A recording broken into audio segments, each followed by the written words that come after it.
de la Pentecôte, nous célébrons encore la naissance de l'Église. Ouvrons nos cœurs au Seigneur. Laissons la place au Saint-Esprit afin qu'il fasse son œuvre dans nos cœurs. Oui, Seigneur, nous sommes là. Viens consoler nos cœurs. Seigneur, nous sommes là. Viens toucher nos vies. Viens toucher nos vies, Seigneur. Descends sur ton peuple. Descends sur nous, Seigneur. Cet esprit descend maintenant. Oh Père, merci. Merci, merci, Père. Que Alléluia. ta puissance vienne, que ta voix résonne, viens et change nos cœurs, accomplis ta parole, Saint-Esprit descend sur nous. Saint-Esprit descend sur nous, descend sur nous, consolateur, ami, à nouveau touche nos vies. Saint-Esprit descend sur nous, descend sur nous, que ta puissance vienne, que ta voix résonne, viens et change nos cœurs, Seigneur, accomplis ta parole, oh Dieu. Descends sur nous, sur nous. Alléluia. Personne n'a vu Alléluia. ni entendu, personne n'a connu ce que Dieu réserve, que les cieux s'ouvrent, que vienne la pluie sur ton Église et sur nos vies. Saint-Esprit descend sur nous, descend sur nous, consolateur, ami, touche nos vies, Seigneur.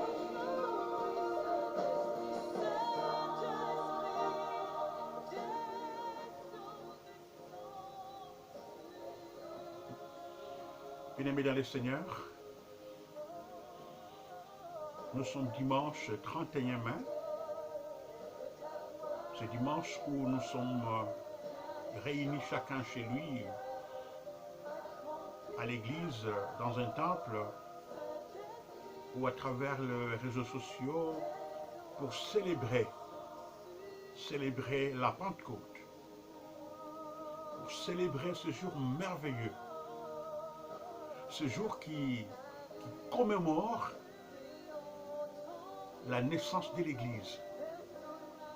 C'est un jour inoubliable dans la vie de l'Église. C'est un jour qui est ancré dans la vie de l'Église. C'est un jour simplement merveilleux. Merveilleux. Et vous et moi, nous avons la grâce d'être encore en vie. Nous avons la grâce d'être là pour célébrer encore cette merveilleuse journée. Et je vous invite donc à élever le Seigneur avec moi, à le bénir, à lui dire qu'il est Dieu, qu'il est merveilleux, qu'il est notre Seigneur.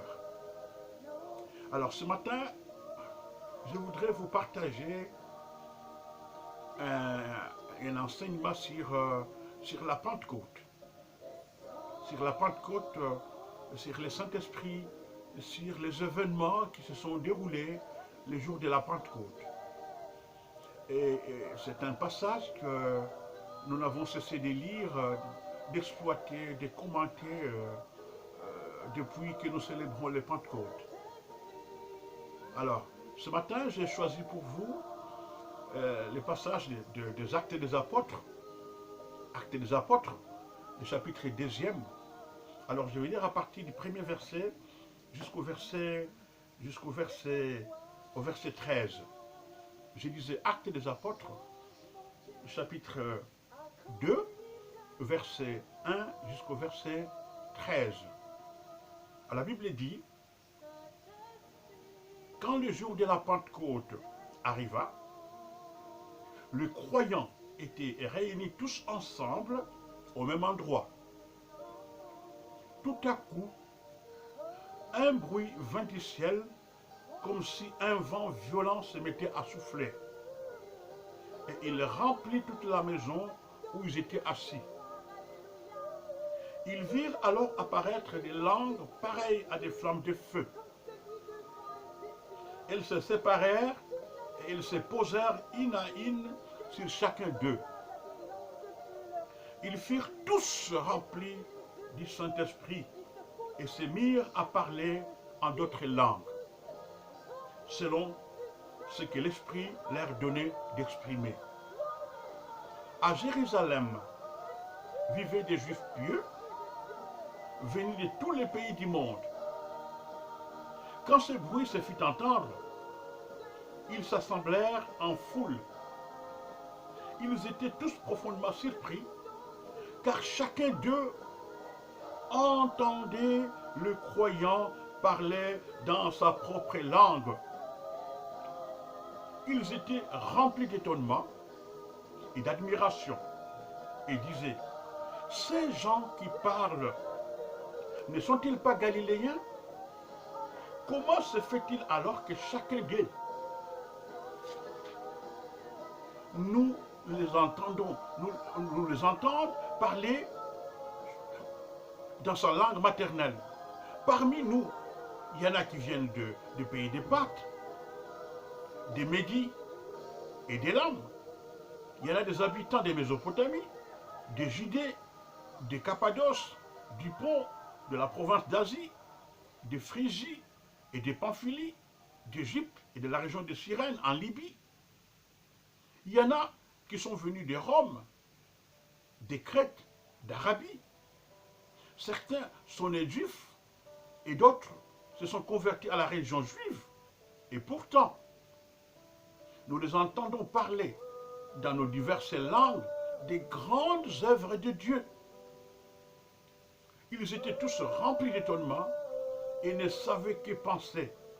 Ils se disaient les uns les autres, qu'est-ce que cela signifie? Mais d'autres se moquaient des croyants en disant, ils sont complètement ivres. Parole du Seigneur.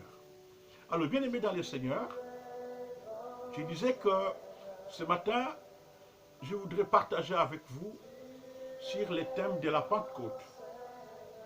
La Pentecôte. Et comme je l'ai dit tout à l'heure, l'Église chrétienne célèbre ou fête la Pentecôte. Et comme les disciples, il y a plus de 2000 ans, évidemment, et ils fêtaient à ce moment-là, non la Pentecôte comme nous la voyons aujourd'hui, mais ils fêtaient ensemble ce qu'on appelait la Shavuot.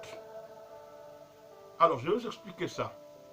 Tout bon juif de l'époque était appelé à se retrouver pour fêter la fête juive qu'ils appelaient la Shavuot. Alors, juste un petit rappel pour que nous puissions comprendre ces événements, ce moment-là, cette fête-là. Alors, la fête juive de Shavuot, comme je l'ai dit, était fêtée 7 semaines après la Pécha.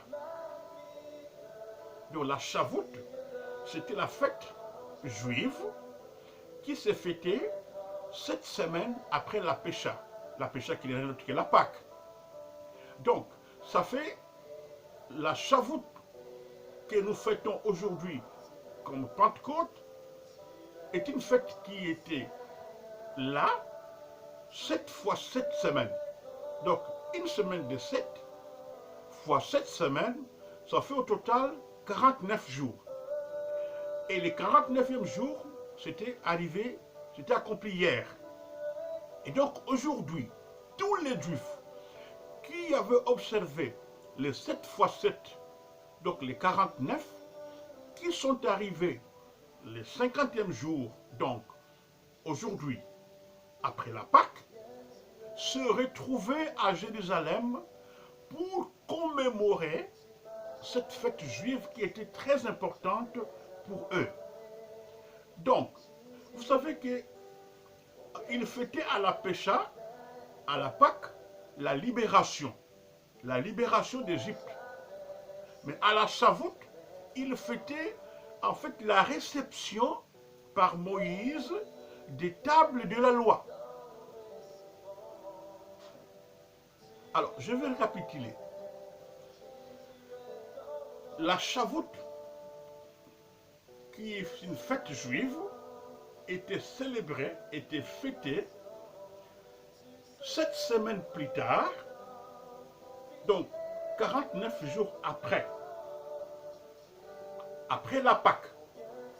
Parce que la Pâque juive, c'était une fête qui était commémorée pour se souvenir à la libération d'Égypte, la sortie d'Égypte. Alors, la Chavoute, qui vient 49 jours après la Pécha, est une fête qui commémorait la réception de la table de loi par Moïse.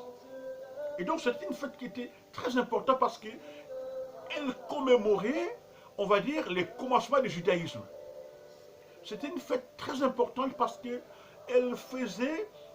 commémorait l'alliance de Dieu avec son peuple. Quand Moïse va prendre la loi, ça montre que Dieu fait alliance avec son peuple.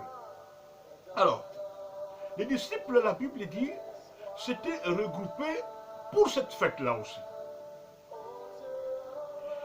Donc, il faut que nous puissions comprendre que les disciples ne sont pas partis pour simplement attendre le Saint-Esprit à Jérusalem. Effectivement, ils attendaient parce que depuis que Christ est mort, les disciples étaient dans la peur, dans la crainte, dans la frayeur. Ils se disaient, qu'est-ce que nous allons devenir? Il y a une attente qui était là. Mais ils sont montés à Jérusalem, comme était la coutume juive, pour célébrer cette fête juive. Et là, ils se sont retrouvés avec d'autres personnes.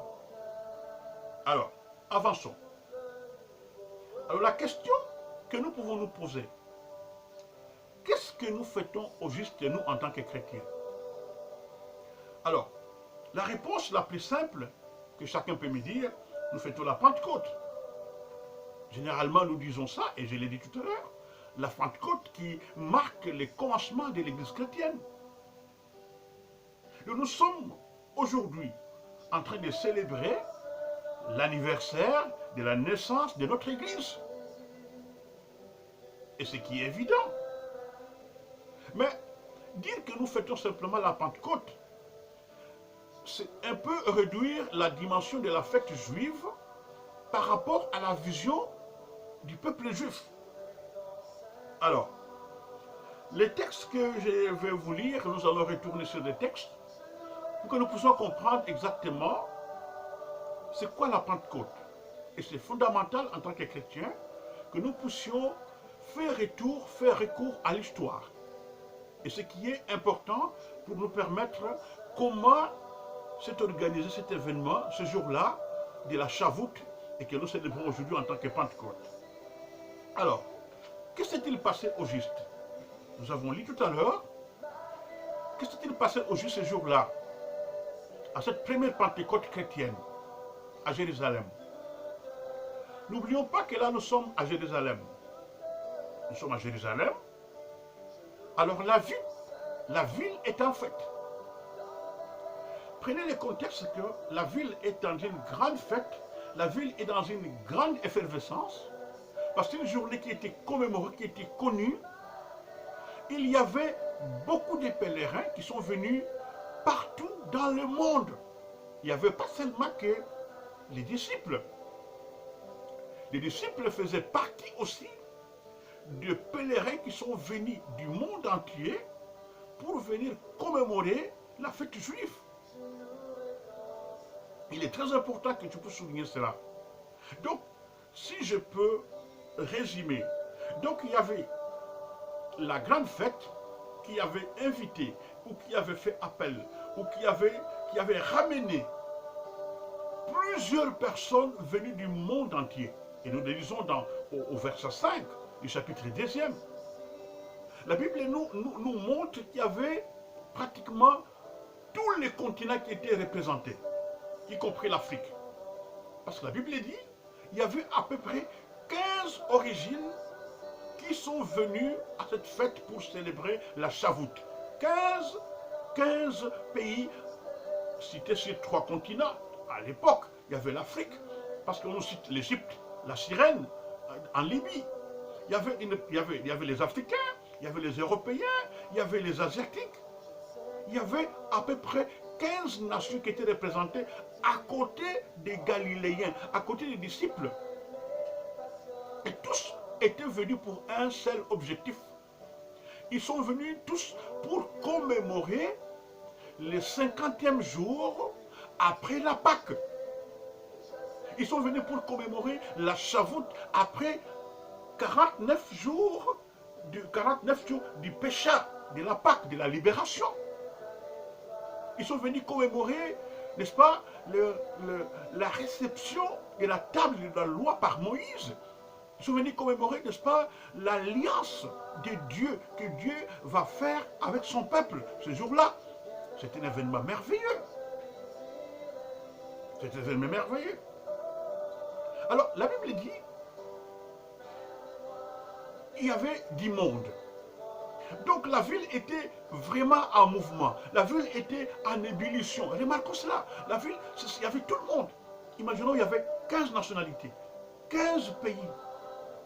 Ce n'était pas une petite fête. Il y avait du monde. Il y avait du va-et-vient. Chacun parlait dans sa langue. Il y avait plusieurs nationalités. Il y avait plusieurs langues. Il y avait plusieurs façons de s'exprimer. Alors, la fête était là. Il y avait les hommes. Il y avait les femmes, les originaires de Galilée aussi qui étaient venus.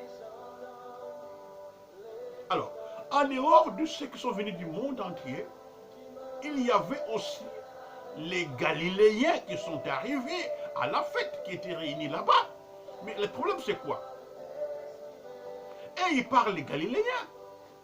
C'est leur patois, c'est leur expression, c'est leur langue. Mais le problème c'est quoi? Les Galiléens ont un problème. Ils ne veulent pas se mettre ensemble avec les autres. Parce que, et ils sont encore sous le choc. Il y a seulement 7 semaines, ils venaient de perdre un de leurs. Il y a seulement 7 semaines, ils ont perdu un leader. Et donc ils sont encore sous le choc. Ils sont encore bousculés, ils sont encore chamboulés. Les dernières semaines qu'ils avaient connues, qui étaient difficiles pour eux, leurs rabbis, leurs maîtres étaient morts. Il y a 7 semaines, ils ont perdu leur chef, les rabbis. Et donc, Christ était crucifié, sur qui ils avaient mis leur espoir, leur espérance. Et donc, ils viennent à la fête avec cette pensée que nous sommes là un peu orphelins. Nous venons quand même à la fête, nous sommes un peu orphelins, parce que notre Seigneur qui devait faire notre fierté, il est mort. Et d'ailleurs, non seulement qu'il est mort, mais son corps, les gens racontent que son corps a disparu. Donc, nous ne savons pas exactement qui nous sommes ici, qu'est-ce qui va nous arriver, mais allons quand même à la fête. Est-ce que vous me comprenez? Donc ils sont venus avec une pensée comme quoi, bon, allons la fête, mais avec un désespoir, nous ne savons pas ce qui va arriver, alors allons quand même, allons de trouver les autres.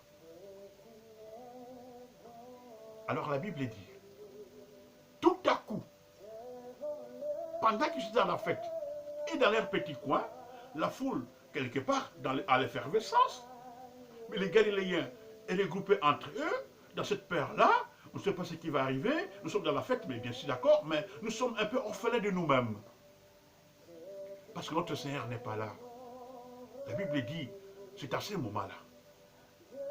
C'est à ce moment-là, la Bible dit, tout à coup, de manière brutale, ce jour-là, un grand vent, comme nous l'avons lu tout à l'heure, un bruit, un vent, comme ils n'ont jamais vu. Comme ils n'ont jamais vu, un grand vent vient dans la maison, vient là où ils étaient. Ça bousculait un peu les Galiléens. Un grand vent arrive. Alors, les vents n'arrivent pas pour arriver. Et la Bible dit, alors leur apparurent comme des langues de feu qui se divisaient et s'en posa une sur chacun d'eux. Verset 3. Un événement inattendu. Un événement non programmé. Les gens qui étaient dans la peur, dans le désespoir, retrouvent un réconfort. Le Seigneur vient pour réconforter les gens dans leur peur. Un grand vent arrive. Et ce qui frappe, c'est que ces hommes qui étaient un corps, ces hommes qui avaient un petit groupe qui vivait dans la peur, ils observent un événement tout à fait spécial. De langues de feu commencent à se poser de manière séparée sur chacun d'eux. Chacun d'eux. Et dès lors que les langues de feu sont posées sur chacun d'eux, il y a un événement qui arrive. Il y a une ouverture terrible. Il y a un chambardement terrible. Les gens qui étaient dans la peur, les gens qui étaient dans les soucis, s'ouvrent. La Bible dit, ils commençaient à parler en d'autres langues. En d'autres termes, ces Galiléens qui ne parlaient que leur patois, les Galiléens, ils étaient surpris que de leur bouche sortaient d'autres langues, et d'autres langues qui annonçaient les merveilles de Dieu. Alléluia. D'autres langues qui annonçaient les grandes œuvres de Dieu, et qui étaient de peureux, et qui étaient enfermés dans l'enfermement. Du coup, il y a une ouverture. Il y a une ouverture qui arrive. Parce que quand le Saint-Esprit agit, quand le Saint-Esprit est à l'œuvre, il change les choses. Il change, il bouleverse. Il met des choses qui n'ont jamais existé. Il crée des choses auxquelles on n'a jamais pensé. Car la puissance agit. Alors la Bible dit, ils commençaient à parler chacun en d'autres langues, en des langues étrangères, en des langues différentes. Le verset 4, il dit, ils commençaient à parler en des langues différentes. Ces Galiléens qui étaient uniformes, qui parlaient une seule langue. Mais quand le Saint-Esprit se pose sur chacun d'eux, ils ne parlent plus leur langue. Ils parlent d'autres langues. Et dans l'autre langue, ils annoncent le merveille de Dieu en d'autres langues. Regardez comment Dieu évangélise d'autres personnes, d'autres pèlerins, par les disciples, par les Galiléens, en des langues qu'ils n'ont jamais apprises, mais qu'ils sont en train de proclamer pour les bénéfices de ceux-là qui n'entendaient pas leur langue galiléenne. Oh, Dieu est merveilleux. Il fait des choses qui dépassent les hommes. Il donne des choses dont on s'entend les moins. Il fait des choses qu'on ne calcule pas. Il agit de la manière dont il veut, selon les plans qu'il a prévus, pour que les gens puissent l'écouter, pour que les gens puissent vivre la grandeur. Alors, ce qui est merveilleux, c'est que quoi? Ce qui est patent, c'est que quand je lis la Bible, les gens ils étaient enfermés. Souvenez-vous, souvenons-nous, que les Galiléens, ils étaient dans leurs petits groupes. Mais lorsque le Saint-Esprit est descendu, lorsque il s'est posé sur chacun d'eux, lorsqu'il commençait à parler en d'autres langues, et qui étaient enfermés, les bruits étaient tellement forts que les pèlerins qui étaient en dehors de là où ils étaient commençaient à les entendre.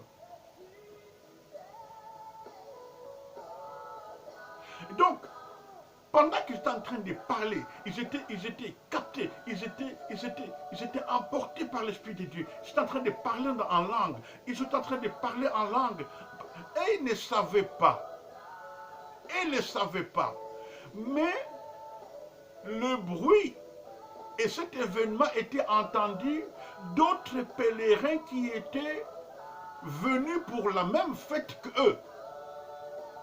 N'oublions pas qu'ils sont venus pour la fête. Mais là, le Seigneur le touche. Alors, les pèlerins étaient surpris d'entendre ce petit groupe de Galiléens qui ne parlaient pas auparavant leur langue, commencer à parler assez facilement leur langue, la langue de ceux qui sont venus de tous les coins du monde, de tous les pays du monde. J'imagine qu'en ce moment-là, Dieu a donné à quelqu'un parmi les Galiléens qui parlait la langue qui se parlait en Égypte, qui se parlait en Libye, qui se parlait en Mésopotamie, qui se parlait en Cappadoce, qui se parlait en Phrygie, qui se parlait en Parthe. Oh, quel merveilleux Dieu! Parce que la Bible dit, il était entendu par les pèlerins en leur propre langue. Est-ce que vous voyez? Ceux-là qui ne parlaient pas la langue des pèlerins, à cause du Saint-Esprit, grâce à la puissance de Dieu, grâce à la force que Dieu a placée sur chacun d'eux, qui a ôté en eux la peur, qui leur a donné la force de s'exprimer, ils commençaient à parler en des langues qui étaient entendues par les 15 nations qui sont arrivées à la fête de la Chavoute. C'est ce qui a attiré l'étonnement. Vous savez, là je me suis dit, vous savez, lorsque l'Esprit de Dieu agit dans une église, sur une vie, il apporte la différence. Lorsque l'Esprit de Dieu est à l'œuvre dans une église, dans un groupe donné, il y a une différence qui se manifeste. Ça, c'est important de le connaître. Non seulement la différence, mais quand Dieu se manifeste dans ses œuvres, et ses œuvres sont visibles, et ses œuvres sont palpables. Alléluia. Quand Dieu se manifeste, ses œuvres doivent être connues, doivent être vues, doivent être touchées de tous. Parce que l'événement pouvait se passer dans un milieu clos où ils étaient. Dieu se manifeste, l'Esprit de Dieu descend, et puis il parlait même en langue. Mais non. L'événement touche non seulement les disciples, il touche même les pèlerins qui sont arrivés. Et la Bible dit, ils étaient, donc les pèlerins, les Égyptiens, les Libyens qui sont venus de Cyrène, qui sont venus de Parthe, de Cappadoce, de la Mésopotamie, des villes d'Asie. Ils commencent à se dire, mais attendez, ce que j'entends là, c'est ma langue. Ces Galiléens que j'entends, ils parlent dans ma langue, dans ma patois d'Égypte. Ce que j'entends là, ils parlent dans ma patois de la Libye. Est-ce qu'il y a parmi eux aussi des Mésopotamiens? Est-ce qu'il y a parmi eux aussi des Libyens? Est-ce qu'il y a parmi... Mais je sais qu'ils sont des Galiléens. Mais comment se fait-il qu'ils parlent dans les langues que nous entendons? Ça étonnerait tout le monde. Ça étonnerait tout le monde. Des gens qui n'ont jamais parlé ma langue, me parlent des choses de Dieu dans ma propre langue. C'est pour dire simplement que lorsque Dieu agit, il nous sort de tout ce qui nous enferme d'être puissants. Lorsque Dieu agit, il nous ouvre les portes pour que nous soyons utiles à ceux-là même qui trouvent qu'ils sont étrangers à nous. Car l'Esprit de Dieu sort quelqu'un de l'enfermement. L'Esprit de Dieu sort quelqu'un de la peur. L'Esprit de Dieu sort quelqu'un des choses qu'il ne pouvait pas faire avant, mais qu'il est capable de faire maintenant. Et c'est merveilleux. La Bible dit, les gens n'arrivaient pas à comprendre. Les pèlerins étaient étonnés. J'imagine qu'ils ont abandonné les festivités pour se dire, mais attendez, venez écouter ces Galiléens. Venez écouter ces Galiléens. Alors, j'imagine combien les Égyptiens sont arrivés, les Libyens, les Mésopotamiens, les Phrygiens, les Cappadociens sont arrivés. Allez, attendons. Effectivement, ils parlent. Mais qu'est-ce qu'ils disent? Ils annoncent les merveilles de Dieu. Alors, ils sont regardés. Attendez. Ces gens-là ne sont-ils pas galiléens? Bien-aimés dans le Seigneur, quand le Saint-Esprit arrive chez quelqu'un, il les rend différents. Ce que les gens connaissaient de vous va être différent de ce qu'ils verront de vous. Car le Saint-Esprit met la différence entre ce que les gens savent de vous et ce que les gens voient de vous aujourd'hui. Ne sont-ils pas galiléens? Oui, ils sont galiléens. Est-ce que ce n'est pas Antoine que nous avons connu il y a 10 ans? Mais comment se fait-il qu'il nous parle avec puissance? Est-ce que ce n'est pas cette dame que nous avons connue il y a 20 ans? Car Dieu crée la différence. Car le Saint-Esprit crée la différence. Ces gens qui ont été connus comme Galiléens, ce jour-là, ils étaient devenus Égyptiens, ils étaient devenus Libyens, ils étaient devenus Cappadociens, ils étaient devenus des villes d'Asie. Ils sont sortis de leur carcan galiléen, de leur peur d'être galiléens, pour proclamer les merveilles de Dieu. C'est merveilleux de comprendre que la Pentecôte, c'est une fête fondamentale. C'est une fête qui crée la fin de l'uniformité. C'est une fête qui crée la fin, qui enlève nos peurs, qui nous éloigne de notre confort, qui nous éloigne de notre enfermement pour nous sortir vers l'autre. La Pentecôte, à mon avis, c'est la fête c'est la naissance, c'est le démarrage de l'évangélisation. La Pentecôte, à mon avis, c'est la fête de la compréhension mutuelle. Ceux qui ne nous connaissaient pas, ceux qui ne connaissaient pas les Galiléens, ceux qui n'entendaient pas les Galiléens, ceux qui ne comprenaient pas les Galiléens, commencent à les comprendre en leur langue. Car Dieu n'est pas un Dieu de frontières. Car Dieu n'est pas un Dieu de limites. Car Dieu n'est pas un Dieu de clans. Ce n'est pas un Dieu étranger. Ce n'est pas un Dieu des autochtones. C'est un Dieu de tout le monde. Car il parle à tout le monde par son Esprit Saint. La Pentecôte, c'est la fête. C'est la fête de la compréhension mutuelle. Plus besoin de traducteurs ce jour-là. Les Africains qui étaient là n'avaient pas besoin d'un traducteur, d'un commentateur. Les Asiatiques n'avaient pas besoin d'un traducteur. Non. Ils les entendaient directement en leur propre langue. Car il y avait une compréhension mutuelle que le Saint-Esprit avait opérée entre le peuple, entre les Galiléens. Parce que Dieu voulait que tout le monde voit et vive le merveille de sa grandeur. Alors la Pentecôte, c'est donc l'ouverture vers l'autre. Nous célébrons l'ouverture vers l'autre. De la Pentecôte, nous devons nous lever pour parler à l'autre de merveilles de Dieu. Parce que nous avons reçu, nous recevons une puissance.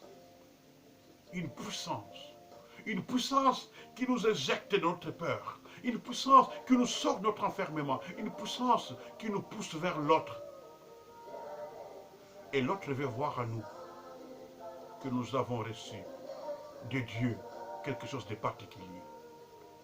La Bible dit, tous ces pèlerins étaient dans l'admiration.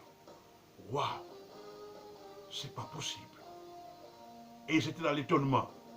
Mais comment ils parlent comme nous? Comment ils parlent dans notre langue?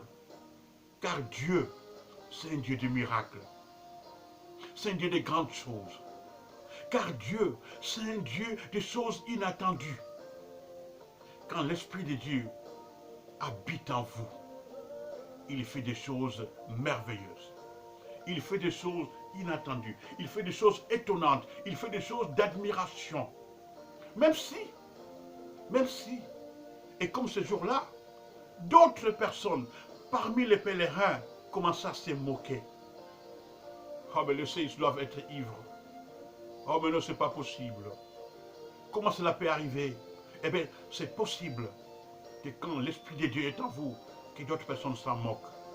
Mais le plus important, c'est que Dieu est à l'œuvre. Bien-aimés dans le Seigneur, ce jour, c'est un jour merveilleux. Ce jour, c'est un jour particulier. C'est un jour où l'Église est dans la joie. C'est un jour où l'Église est dans la liesse. Mon cœur est dans la joie de savoir que, à cause du Saint-Esprit, grâce au Saint-Esprit, je peux parler à d'autres. Grâce au Saint-Esprit, grâce à l'Esprit de Dieu, à la présence de Dieu, je peux communiquer avec d'autres. Car Dieu enlève la peur pour nous permettre de partir. Alors, bien-aimés dans le Seigneur, lèvons-nous et partons. Lèvons-nous et allons proclamer les merveilles de Dieu, les merveilles qu'il opère ce jour. Car le Dieu, c'est un Dieu merveilleux. Seigneur, merci. Merci parce que tu es fidèle. Merci parce que tu es bon. Oh Seigneur, sois béni ensemble. Alléluia. Nous saluons ta présence. Alléluia. Alléluia. Alléluia. Béni soit notre Dieu. Alléluia. Alléluia.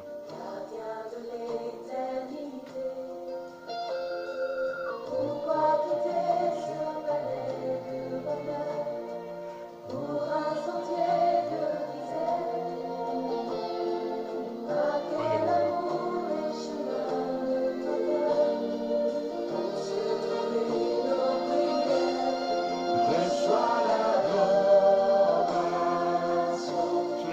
commémoration, pour ce jour merveilleux.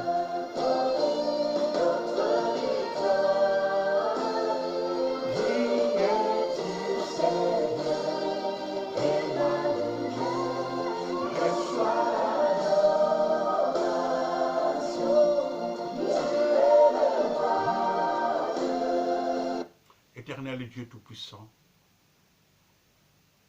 nous saluons ta présence dans nos vies. Nous bénissons ton nom et nous bénissons notre de ces moments où nous commémorons, où nous nous rappelons, où nous nous souvenons, Seigneur, combien tu fais de merveilles dans la vie de ton Église. Alors Seigneur, j'ai prié spécialement pour ton Église, afin que tu puisses continuer à te servir de ton peuple, que tu puisses continuer à le remplir du Saint-Esprit, afin qu'il proclame les merveilles de ton nom et de ta gloire. Bénis ton peuple qui a écouté cette parole, qui va l'écouter, et bénis ton Église qui est dans la commémoration, pour ta gloire, au nom de Jésus. Amen.